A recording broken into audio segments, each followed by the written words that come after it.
आज के लेक्चर में हम हमारे JSP डेवलपमेंट को शिफ्ट करेंगे हमारे Eclipse पर और देखेंगे कि एक Eclipse में हम JSP को कैसे कर सकते हैं डेवलप। सो Eclipse को कर दीजिए लॉन्च। ये हमारा सेम वर्क स्पेस, इसे कर दीजिए लॉन्च। चलिए तो अब इसमें हम बना लेते हैं एक नया प्रोजेक्ट। तो कहिए न्यू, यहाँ से सेलेक्ट कीजिए डायनेमिक वेब प्रोजेक्ट। यहाँ पर प्रोजेक्ट का नाम दे दीजिए माई ऐप 4। ये ऑलरेडी रन टाइम सेलेक्टेड है, इसे बस कर दीजिए नेक्स्ट। इसे भी कर दीजिए नेक्स्ट। क्योंकि मैं JSP बना रहा हूं तो मुझे web.xml की जरूरत नहीं है, इसलिए इसे कर दीजिए फिनिश।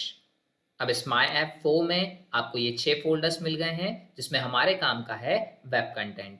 क्योंकि जब हमने टॉमकैट में डायरेक्टरी स्ट्रक्चर बनाकर वहां पर JSP कोड को प्लेस किया था तो उसे सेम लोकेशन पर प्लेस किया था जहां हम HTML कोड रखते हैं, और Eclipse में हम यहाँ वेब कंटेंट फोल्डर में HTML कोड्स को रखते हैं, तो यहीं पर रखेंगे हम हमारे JSP पेज को भी। तो इसी वेब कंटेंट में हम बनाएंगे हमारा JSP पेज।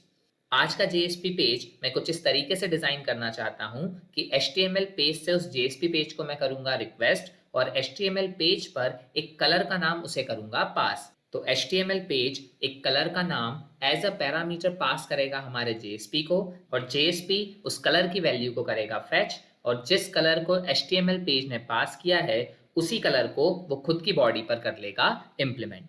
चलिए तो इसे बनाने के लिए पहले हम बना लेते हैं एक HTML फाइल। इसके लिए यहाँ वेब कंटेंट पर करें राइट क्लिक और कहें न्यू HTML फाइल। इसका मैं नाम दे देता हूँ index.html। इसे कर दें फिनिश। तो ये एक बेसिक HTML कोड बनकर तैयार है। यहाँ सिर्फ लिख दीजिए form tag, form action equals to आपके JSP पेज का यहाँ नाम दीजिए जो आप इस पर्टिकुलर HTML पेज से करना चाहते हैं रिक्वेस्ट। तो मैंने कहा myJSP.jsp और इसके बाद मेथड दे दीजिए यहाँ पर। सो मैंने कहा method is equals to post और इसे कर दीजिए क्लोज।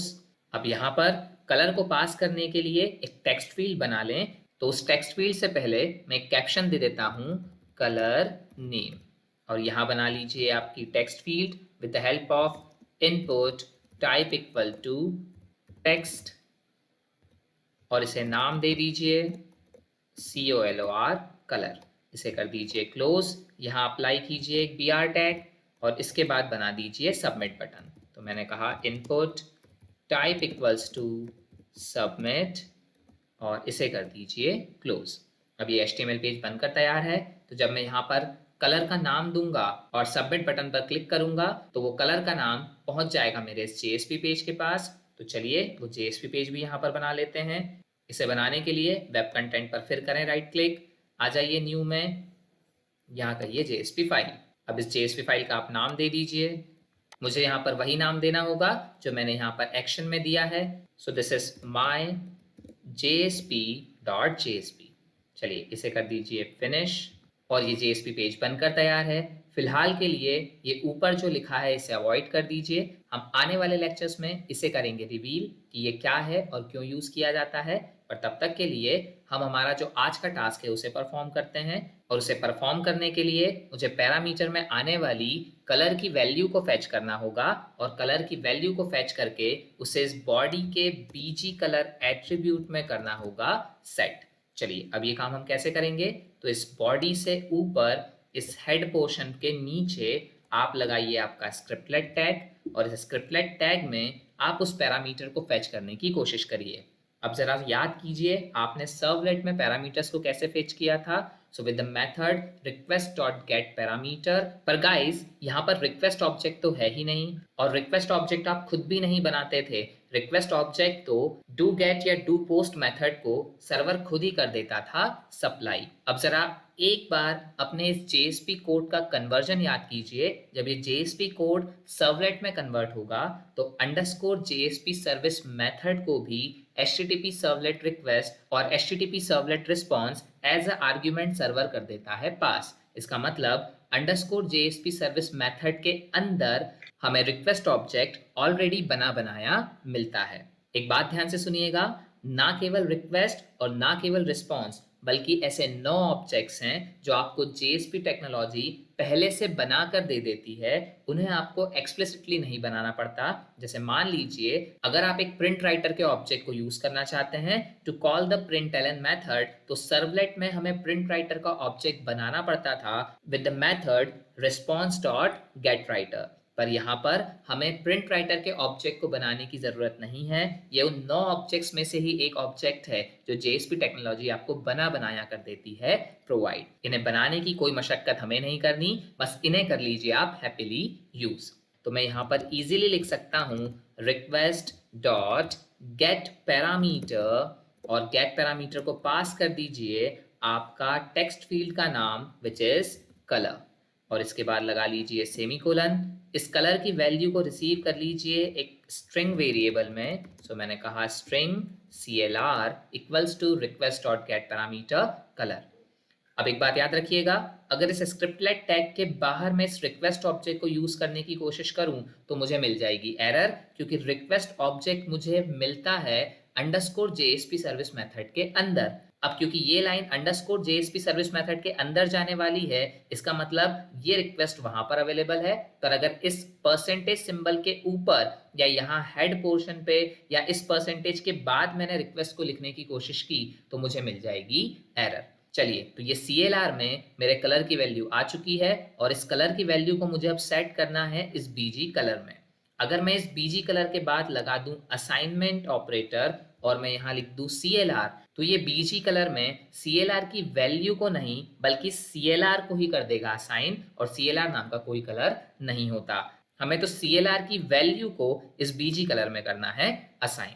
अब जरा ध्यान से समझिएगा, जब ये कोड सर्वलेट में कन्वर्ट होगा तो ये HTML, हेड, मेटा, टाइटल, ये हेड की क्लोजिंग, ये सब कुछ पार्ट बनेगा हमारे out.println का, और ये सारा का सारा कोड पेस्ट हो जाएगा अंडरस्कोर जेएसपी सर्विस के अंदर।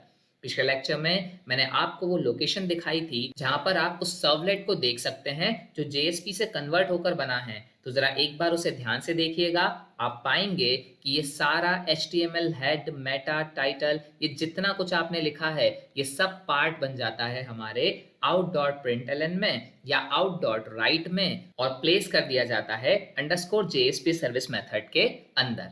चलिए, तो यहाँ पर इस BG कलर में इस कलर को असाइन करने के लिए मैं यूज करता हूँ एक्सप्रेशन टैग को। मैंने यहाँ लिखा एक्सप्रेशन टैग और इसमें पास कर दिया CLR।